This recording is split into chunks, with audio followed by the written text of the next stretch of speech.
Christians యొక్క గొప్ప ఆయుధం ఏం తెలుసా?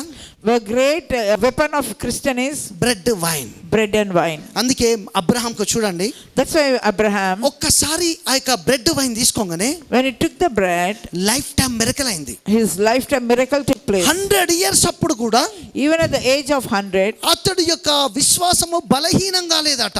his faith did not waver. ఎందుకోసం? Why?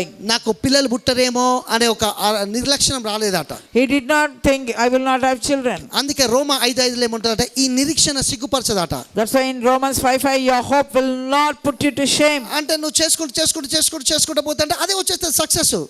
See, as you keep doing, the success will come automatically. అర్థమవుతుందా మీకు? Are you understanding? అంటే అది గొప్పగా ఆశీర్వాదకరంగా మారిపోతుంది. It will convert into great blessing in your life. అంటే నేను చెప్పిన వాక్య ప్రకారం, according to the word that I preach, ద్రవ్యము నీ యొద్ద నుండగా, when you have the money with you, నీ అవసరతలన్నీ తీర్చబడతాయి.